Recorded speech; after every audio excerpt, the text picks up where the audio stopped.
All right, so it's Wednesday. I'm going to be gone tomorrow, so I'm making a short little video to go with our lesson today. But I was listening to a podcast the other day, Michael Waddell podcast, and he was talking about one of his favorite things about nature is the connection he gets with nature and how it's therapeutic for him. And he started talking about how, obviously everything in nature is interconnected, and there's, everything has to rely on each other in nature to work. Our carbon dioxide we breathe out, the plants take in and give us back oxygen.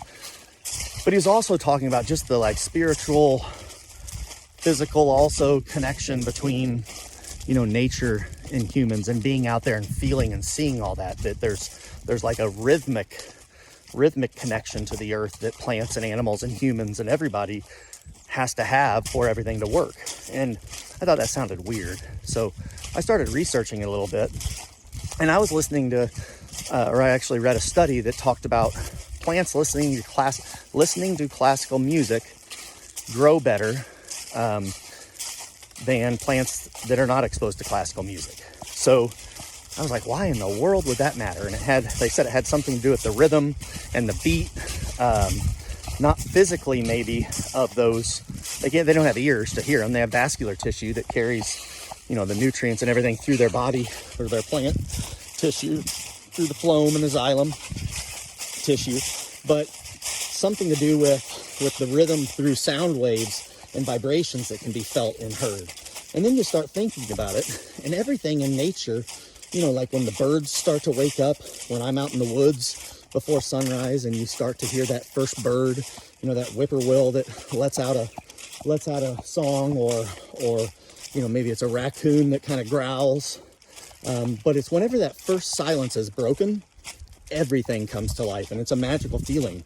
But this guy was talking about how, it's so connected to everything starts waking up. Like when one thing hears something, the other things react to it. And the plants also react to this by the sounds and the sound waves that are put through the woods. And, Earth is controlled by patterns and movement and rhythm.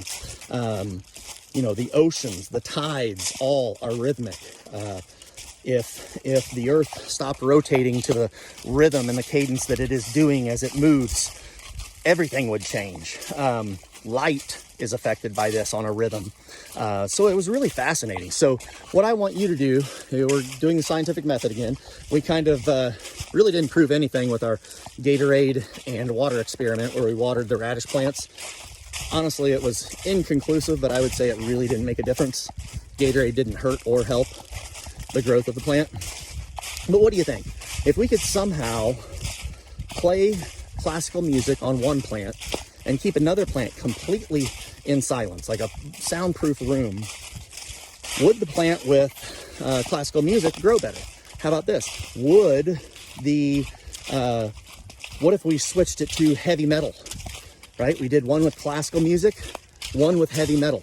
So I'm talking like Rob Zombie, like serious, intense stuff. Would it hurt its growth? Then that makes you think, what about listening to classical music for therapy for humans or studying? Would it improve studying? Something to do with the rhythm and the beat and the sound waves being put through you? Sounds wild, but if you research it a little bit, there's a lot of connections to all of it and the rhythmic nature of nature. So there you have it. And lastly, the last question on your assignment today is going to say, do you think that classical music will help my hair grow? You can see actually a sheen off of it today, like I'm a beacon of light to these animals on the nature trail with the sun. But what's your hypothesis on the classical music and plants? Will it work? Will it not? And then also on Mr. D's head. Be nice, because your grade depends on it. See ya!